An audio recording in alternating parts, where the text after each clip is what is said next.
My name is Dr. Edward Ngwenya, and we'll be continuing our series speaking under the heading of trunk. This month we're looking at the trunk, and herein we'll be discussing chest reconstruction. Now, this is a big topic, all right, and the point, as we know, we are plastic surgeons, we are not cardiothoracic surgeons, so a lot of this we will be working with our cardiothoracic team and we assist specifically in areas of cover. However, it is imperative for you to know the entire management therein of chest wall deformities, chest wall injuries, to be able to predict the outcomes and know your priorities and the steps to then follow.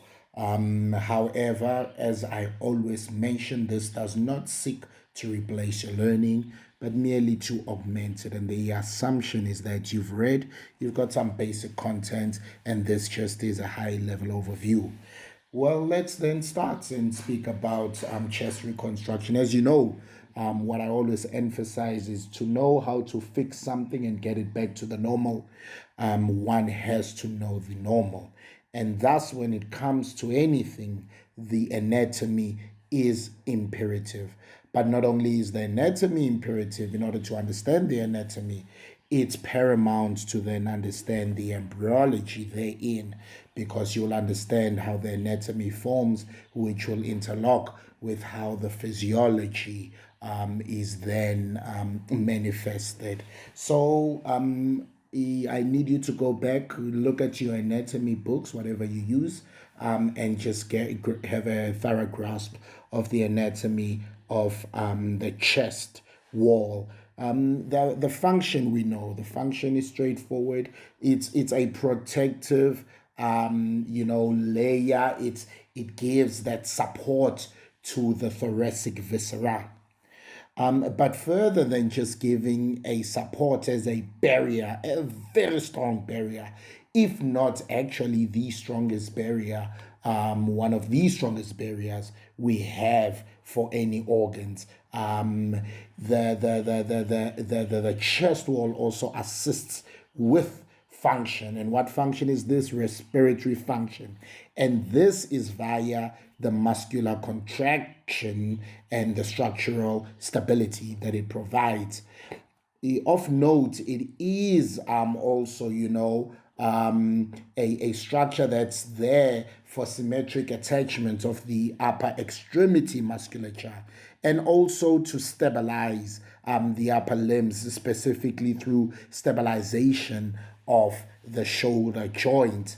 And of course, there are other appendages, or you call it, and structures that lie therein, one of these being the breast. And so it's a structure that's there for symmetric attachment of the breast. Now, embryologically, the beginning of the development of the chest wall, and this is the ribs, the sternum, the costal cartilage, develops during the 6th week of intrauterine life. And so you get the sternum that arises from paired longitudinal mesodermal bars. And these during the 10th week of intrauterine life generally fuse from cranial to caudal, and they form a cartilaginous sternal plate.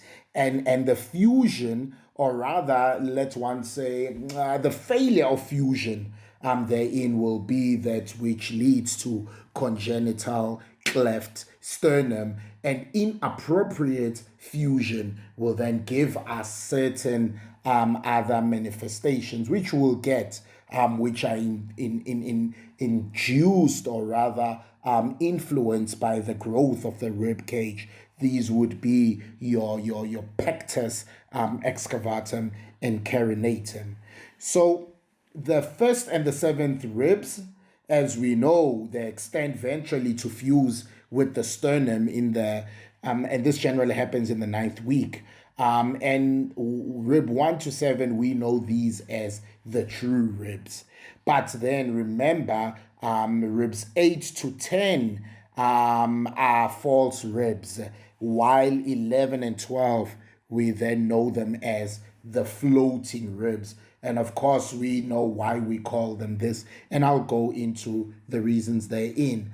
I'm not going to speak about the contents of the pleural cavity, but we know we've got the skin underlying, overlying the musculature and the sternum, rib cartilage, and ribs.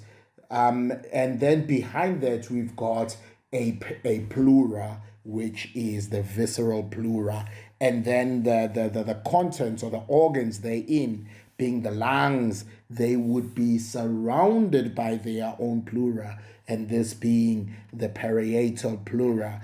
And so there are other structures further in which are not the brief of this discussion.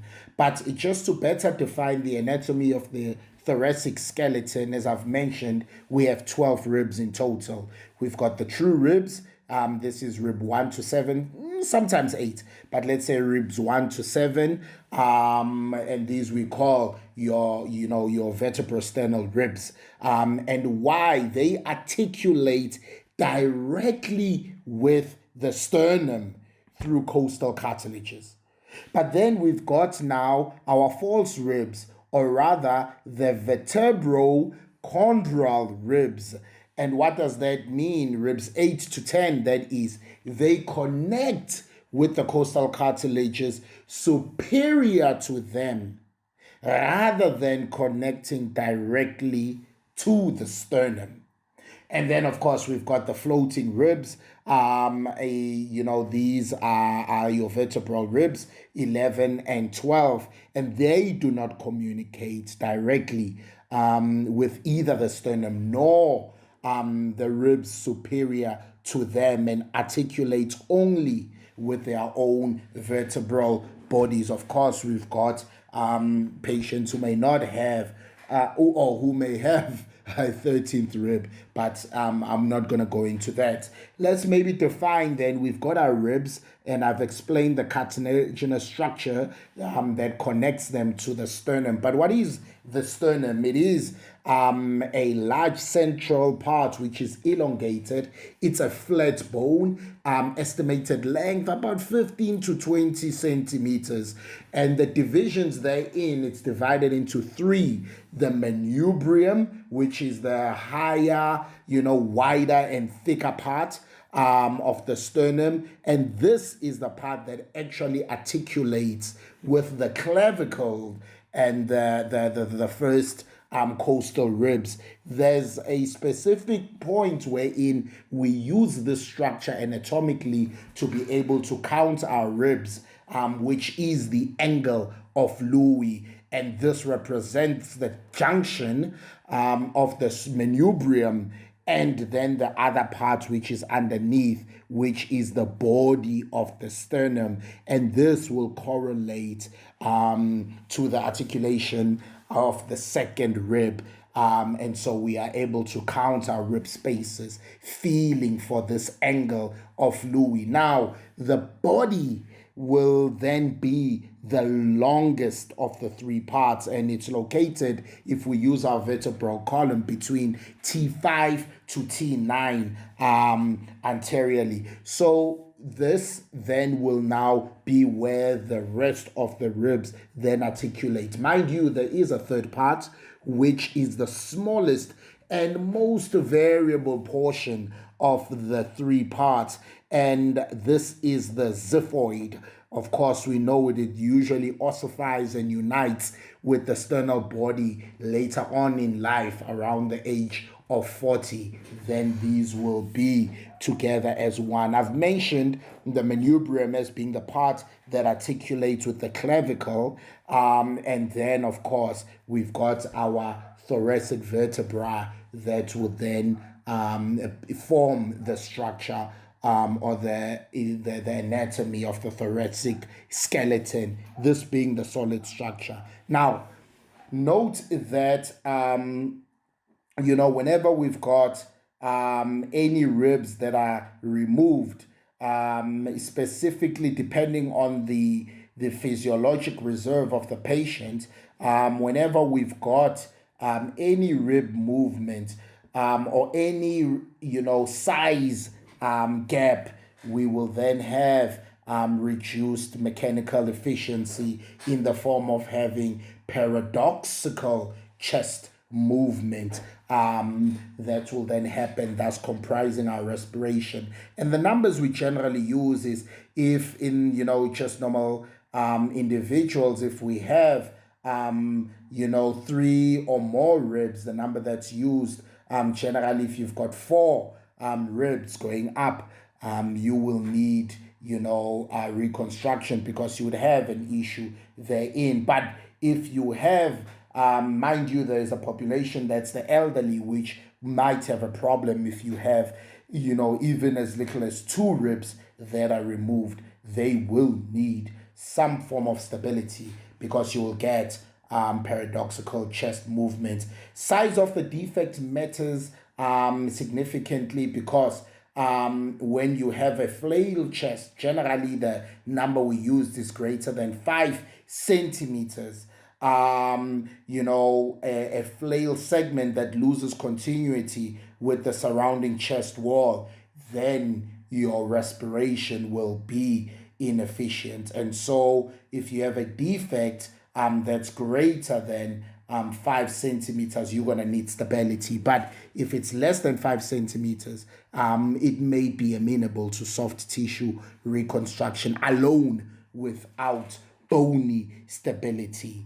I've mentioned that we've got that structure that's there that defines our chest wall, but we've got a soft tissue component, and this generally is what covers the thoracic wall, this being the muscles, the subcutaneous tissue, and the skin that surrounds this.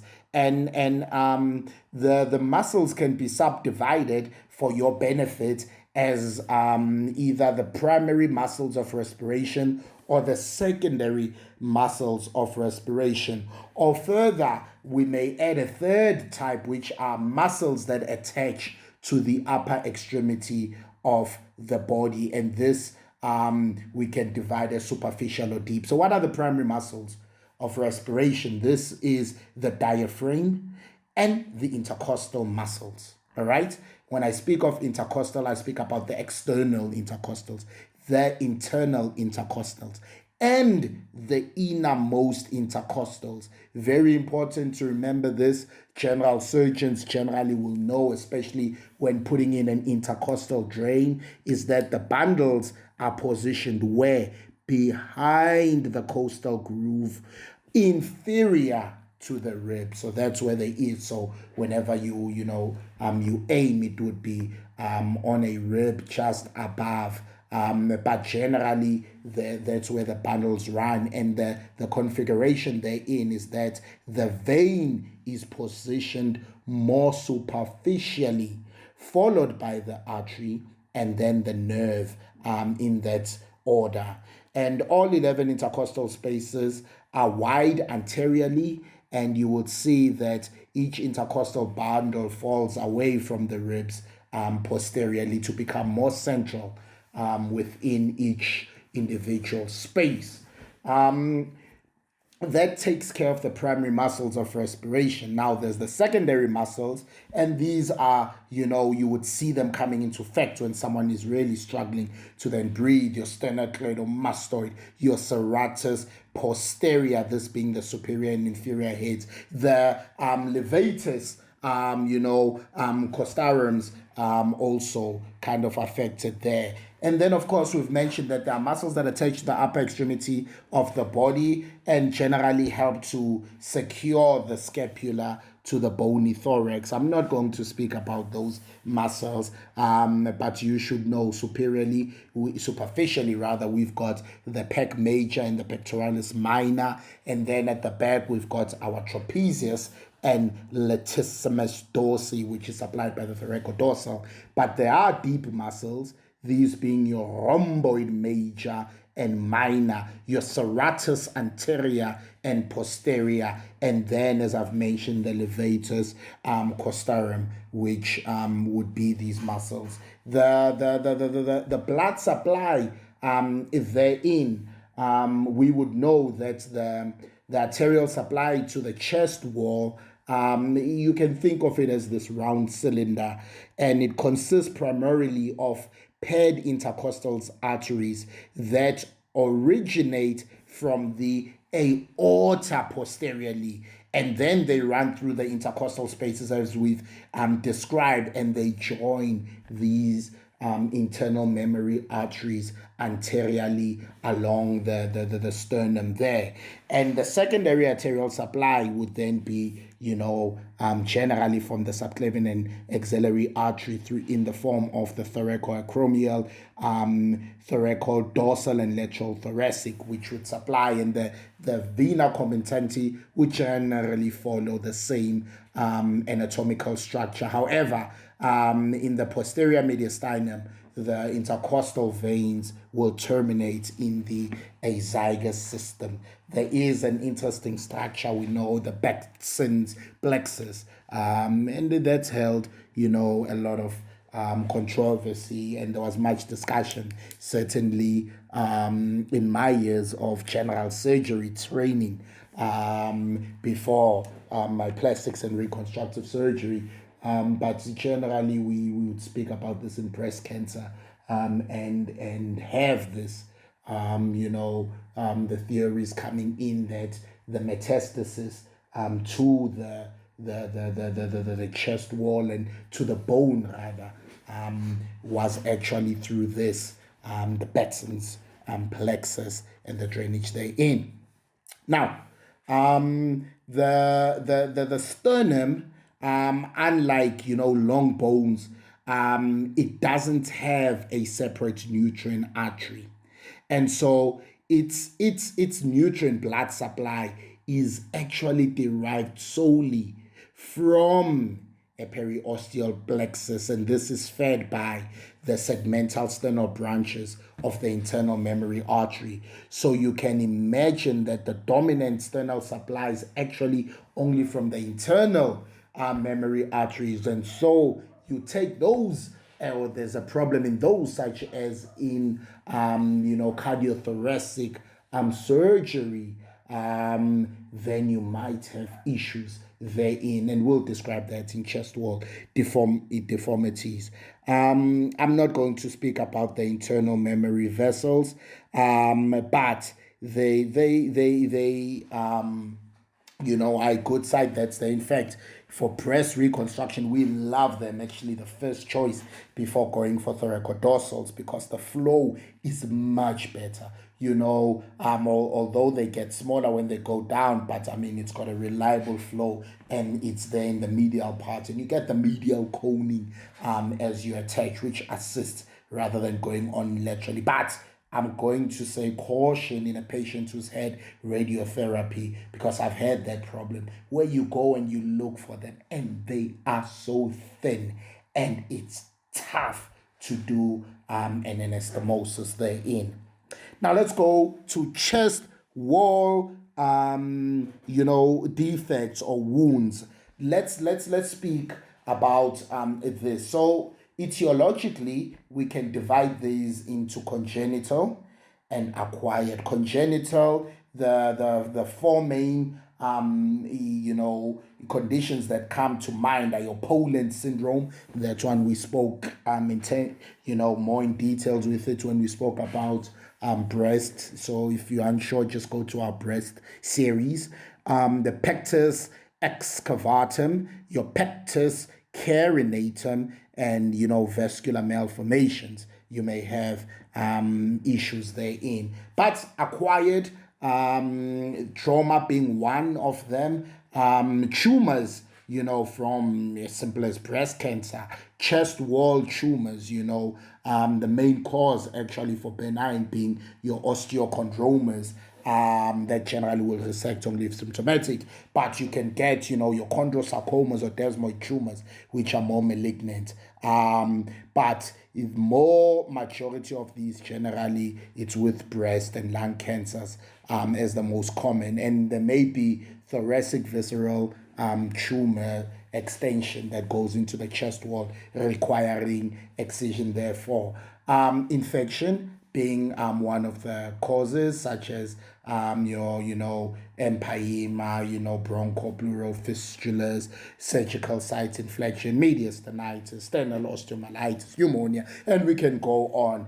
And then the one of the most important ones, not to forget, is osteoradionecrosis. Actually, currently, I know I've got a patient with osteoradionecrosis, and it's not so easy. Dealing with this, you need to be armed with all different measures of management for these patients, not only on sternal or chest control, but also as per soft tissue from other areas, and augmenting this with your MAX protocol for hyperbaric oxygen. So generally, the way you would want to just divide the regions is that it's an anterior region, which is between the anterior axillary lines, or it's lateral, which is between an anterior and posterior axillary lines, or we've got posterior defects between the spine and the posterior axillary lines.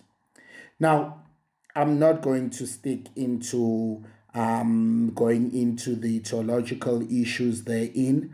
I just want you to bear in mind about the adult sternotomy wound infections that you get, because that's one of the main reasons we find ourselves being called. And generally, this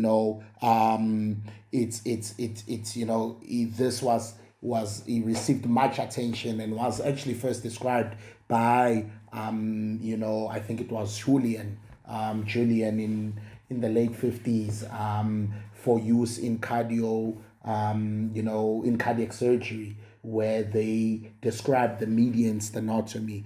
But remember, now we may be called for complications therein, where you may have an infection there, sternal wound infection, and they tell you, please, you need to come in. It is the most common defect, likely after sternotomy wound infections, osteomyelitis, and it occurs in 5% of cardiac procedures, this being, your adult sternotomy wound infections or mediastinitis.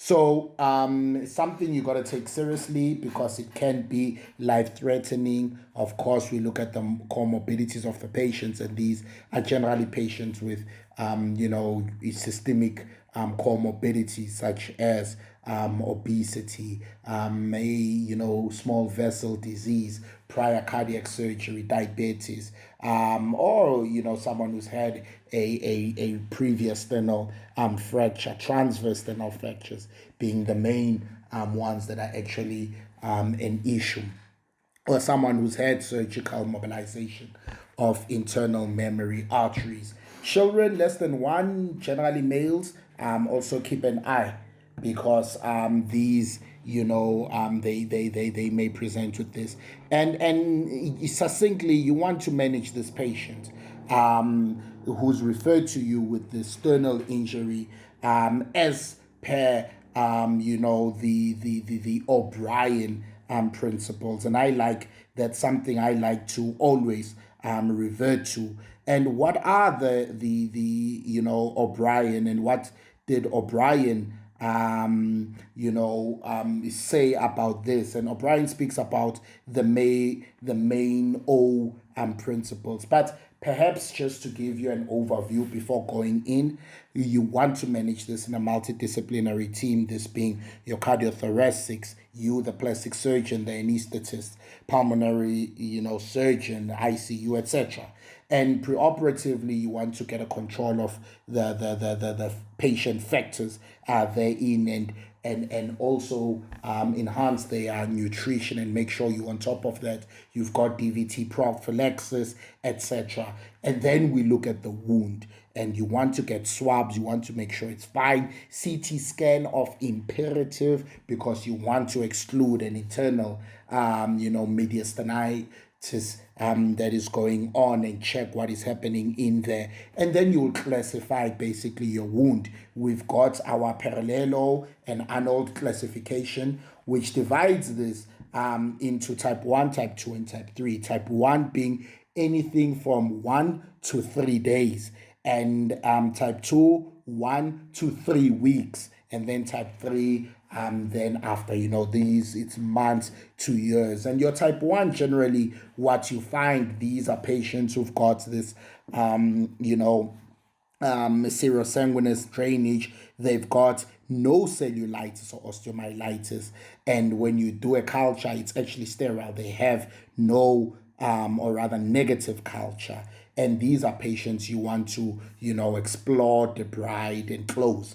Type 2, of course, this is the type that's a bit of a problem. Purulent meningitinitis, positive culture, cellulitis, osteomyelitis, and these you want to re-explore. You want debride before we go into a flap. And of course, the ones who are coming months, type 3 to years, generally will come with a chronic draining sinus tract.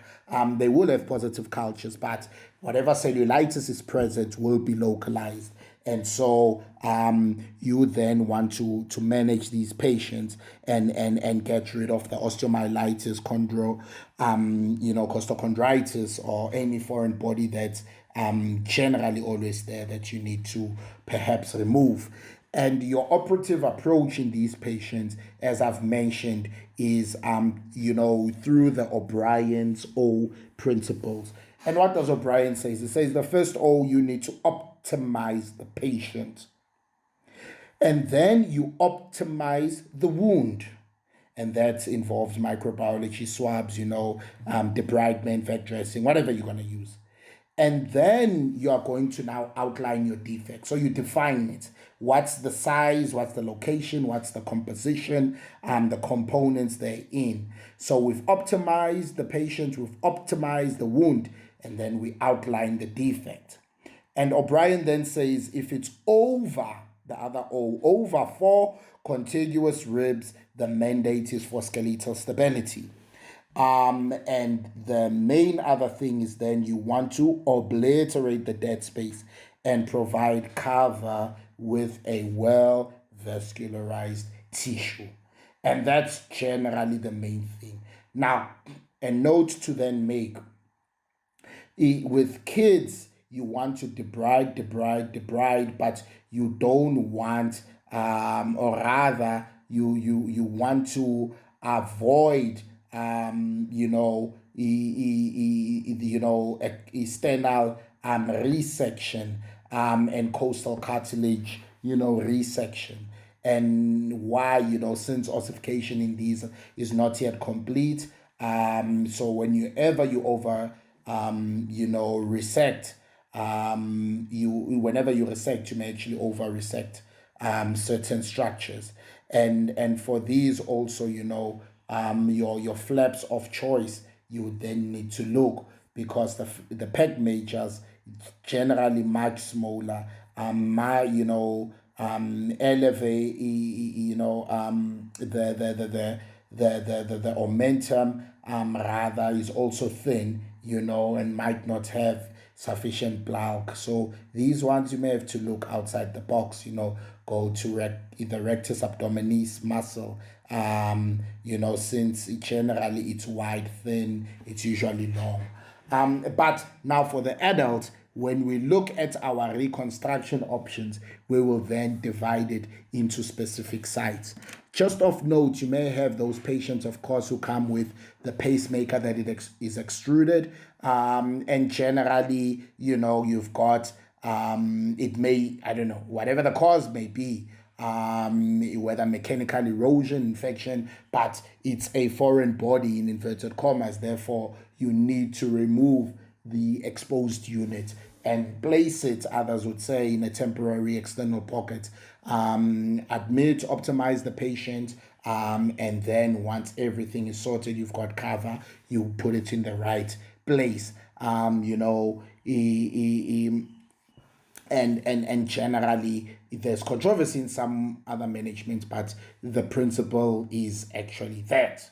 Now, the reconstruction plan, of course, is to get us back to the normal physiology, which is function, which is breathing, which is stability, which is a healthy wound. And so you want to do this by providing a durable, well vascularized tissue that you can then put and cover there. Debridement. I will not overemphasize this.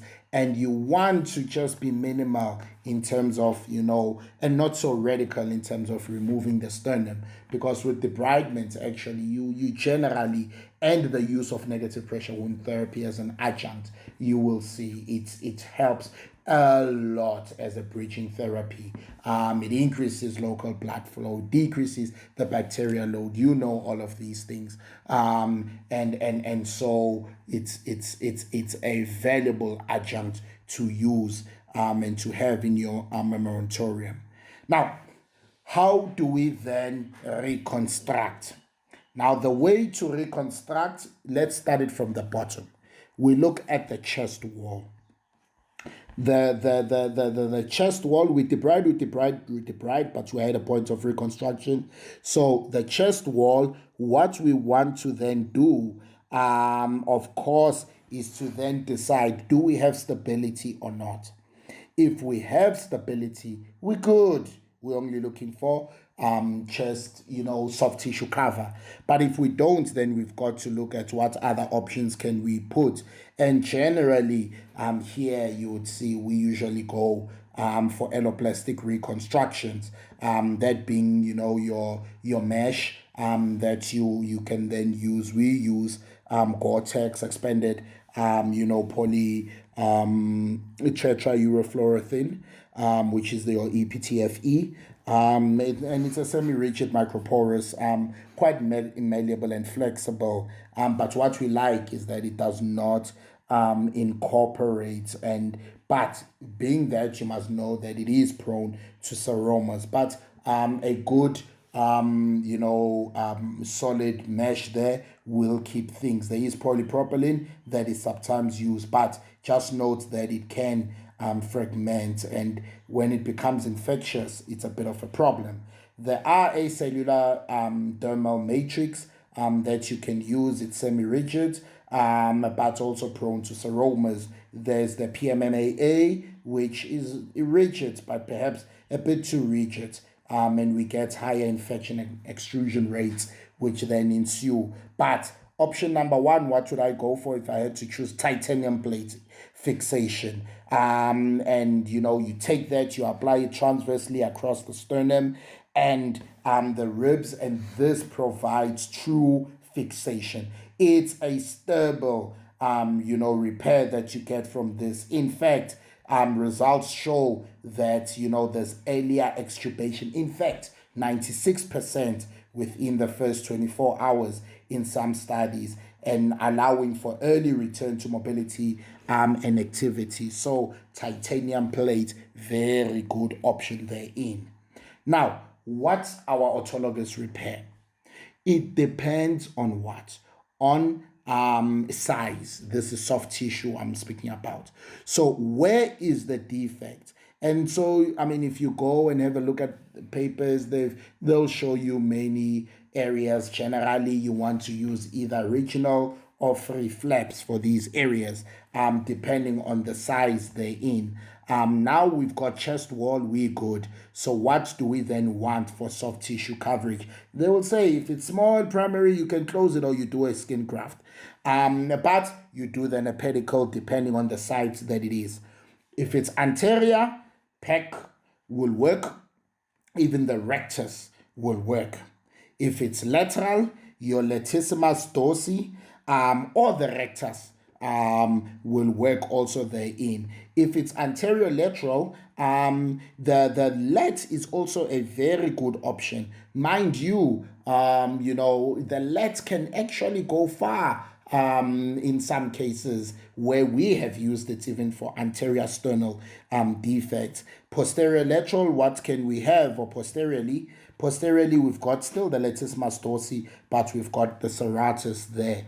But also the pectoralis, just know that it can get you out of trouble quite a lot. But the latissimus dorsi, also a good option. If you can have those, your pectoralis, your rectus, and latissimus dorsi in your armamentorium, you can do well. There are other, flaps, of course. What are those? Your omental, serratus, but I would say, just at least be able to know a few, and of course, the free flap options that you are able to do.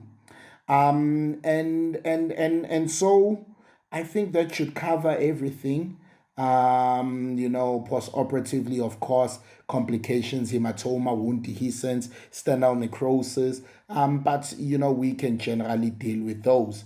We remove our IC drain when day 3 to day 5 after surgery. Antibiotics, we continue them, and then we just look and monitor for post-op adverse events. So the system, again, you want to check what the etiology is. You want to assess the patient. So you get what are the patient factors, and you want to then optimize. Then we classify our wound. When we assess it, it's either superficial or deep, which we'll get by a CT scan. And then we use also the parallelo and Arnold classification, which we decide which rather will inform us when to intervene. And we manage as per OBriens principle. Optimize the patient, optimize the wound, outline the defect over 4 contiguous ribs, rib stabilization, and then we want to obliterate our dead space. And that is generally the way we can then manage these defects. I'm not going to speak too much about, your empyemas or bronchopleural fistula, but what I can say, generally, there are flaps that you can use, which are your one-stage flaps, such as the elusa flap, where generally you go and create a window. You resect the ribs. You raise a flap, the tongue flap, U-shaped incision superiorly, and then you invert it, resecting the ribs, and then you then after having that, you complete the procedure by suturing now this tongue flap down onto the chest wall, so that it does not then reoccur. There are others, the Clagett procedure, which is a 2-stage, and then there are, thoracoplasty procedures. You can also just, put in certain things, sclerosing agent, chalk, talc, bleomycin, all these different sclerosing agents just to prevent an empyema therein. And that's enough. I don't think I'll go any further in that. Now, let's talk about congenital chest wall defect. And so I think the main thing is, what you must take serious with them is that there's a serious cardiopulmonary effect that these would have, and that's why we are concerned about it. You have variable displacement of the heart to the left, and this could be associated with significant rotation. You've got decreased right ventricle filling that may happen due to the impaired function of the right atrium.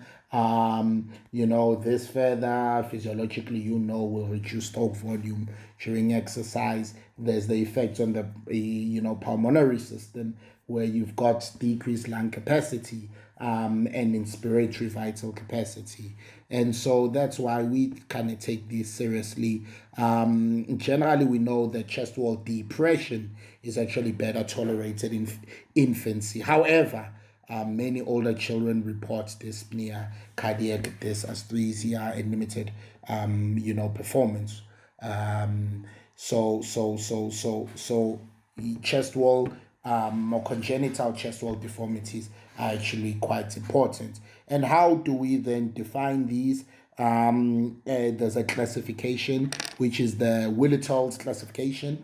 Willitold's classification it divides chest wall or congenital chest wall deformities into 11 types.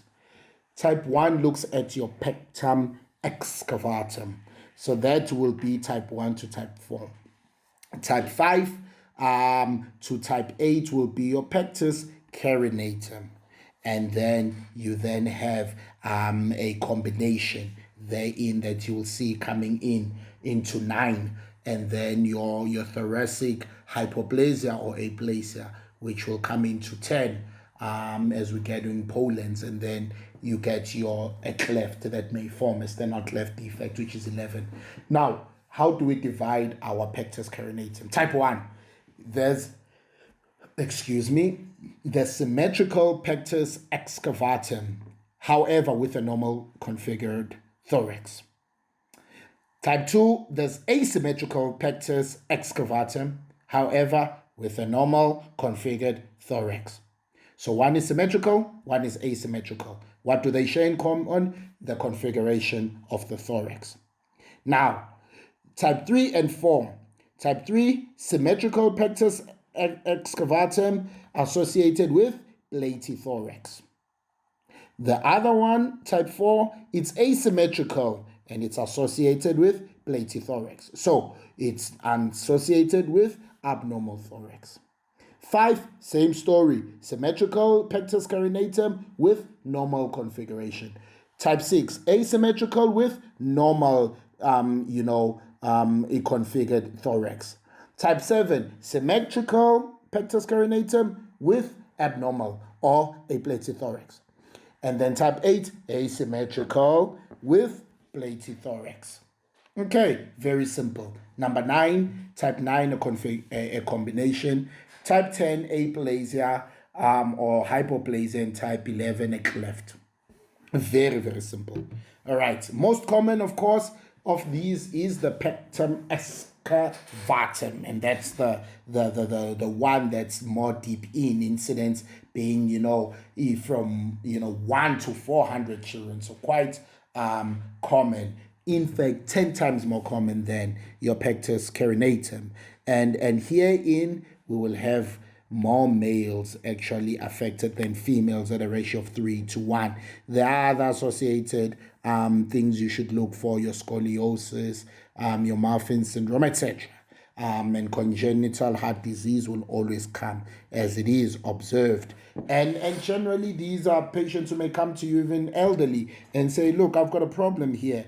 I've got this chest wall that is caved in, call it the sternal wall.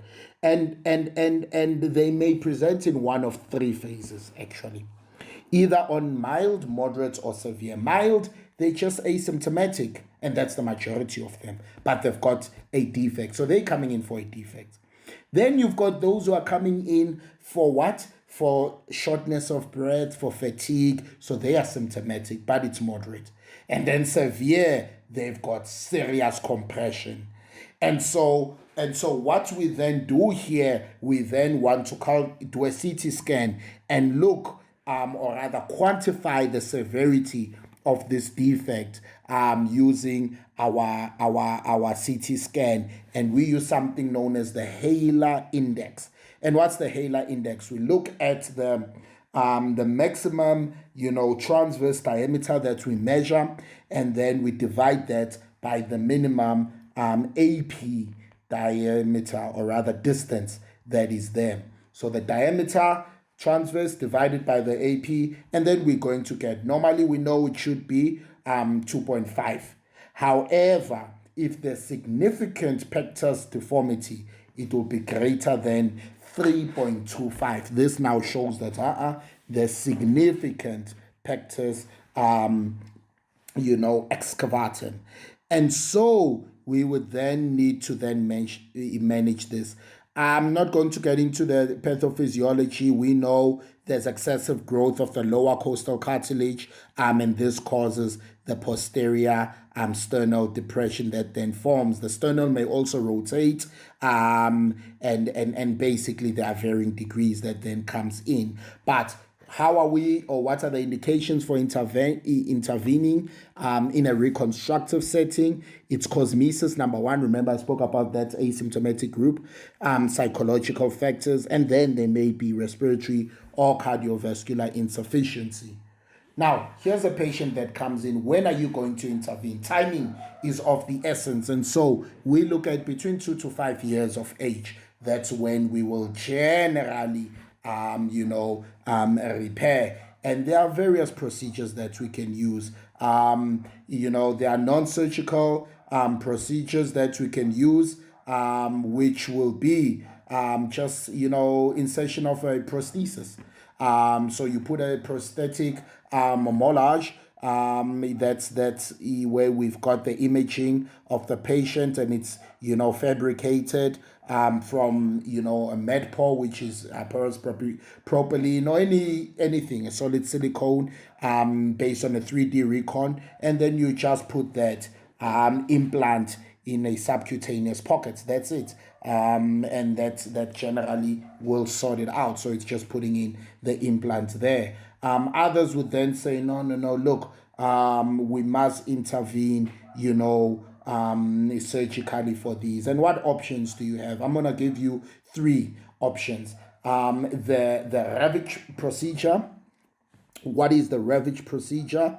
The Ravitch procedure spells Ravitch, Ravitch procedure. And basically what we are doing here, we raise perichondrial flaps from the costal cartilage, okay? And then we resect abnormal costal cartilages. And the way we do this as a modified, we generally, when it first started off, it was resected without retaining or preserving the costochondrial junction in the periosteum. But when we do this now, we modify and we retain the periosteum, and then we perform these osteotomies of the upper and lower sternum. And once we've done these osteotomies to release it, we then what? We mobilize, the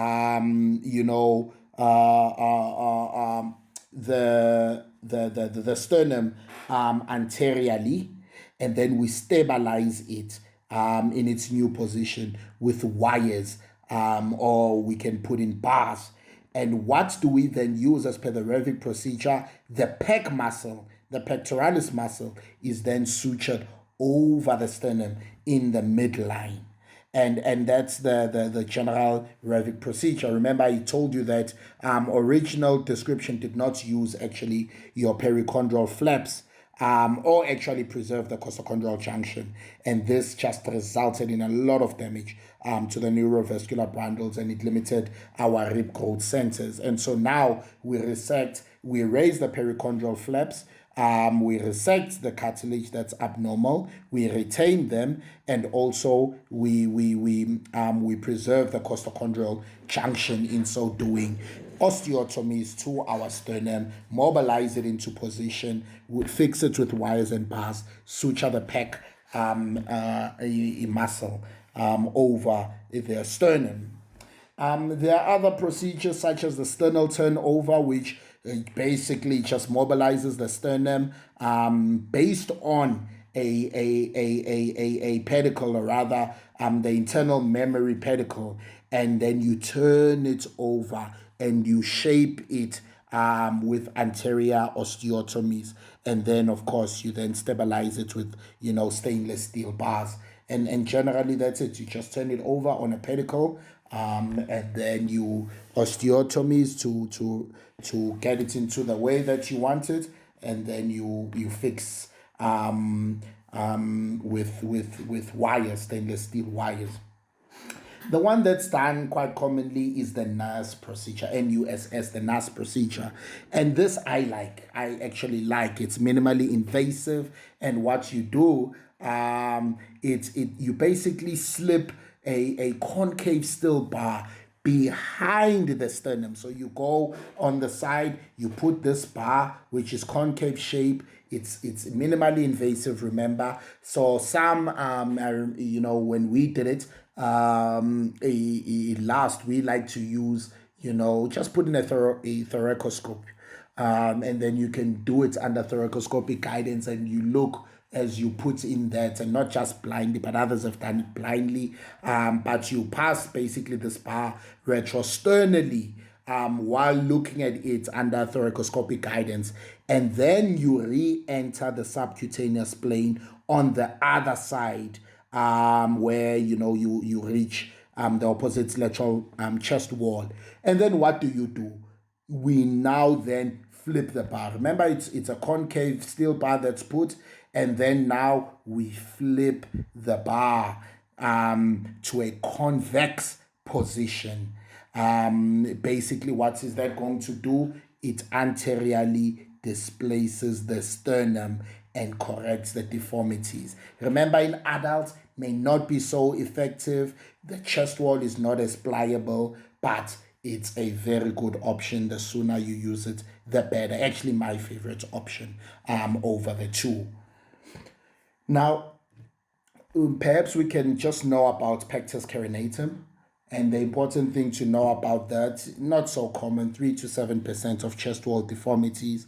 There is a classification system where you differentiate it into three. Either it's, a keel chest, where you get, with sternal elongation, or you can get the sternum that is, elevated. We call that the sternum elevatum, I think. But it's basically either keel shape, or it's asymmetrical, pectus carinatum, or it's bilateral protrusion of the coronal cartilage. I like to use that simple classification. And therein, you also then have options. What are the options? Surgical and non-surgical. Non-surgical options that we have is, one, you can put in an external brace. So they wear this external brace that puts pressure that's there. And then, of course, we then have the Revic procedure, or procedure similar that we were doing, to your pectus carinatum. Instead, this external brace, in inverted commas, may replace that NUSS bar, where it's actually an external NUSS bar, if you so choose to think about it. And so that sorts out everything. I mean, congenital clefts, I'm not gonna stick to it. But there's a wide spectrum. You will classify them as per Hirsch into 5 groups. There's a cleft sternum without associated anomalies. And A is partial, B is, there's variable median abdominal raphe. And then cleft 2, it's, with vascular dysplasia. 3, it's a true ectopia cordis, where you've got a cardiac lesion with A, and another one is just associated midline formation. And then there's something that we call a Cantrell's pentology, which is a rare condition. That would be 5. It's a rare abnormality characterized by basically defects of the lower sternum, the diaphragm, the pericardium, the heart, the thoracoabdominal wall. You would get an omphalocele there, and that's your Cantrell pentology that then happens. So you just classify your congenital sternal defects into either A, without anomalies; 2, with vascular dysplasia; 3, it's now a true ectopia, and 4, it's that pentology, the Cantrell's pentology, that you will then get.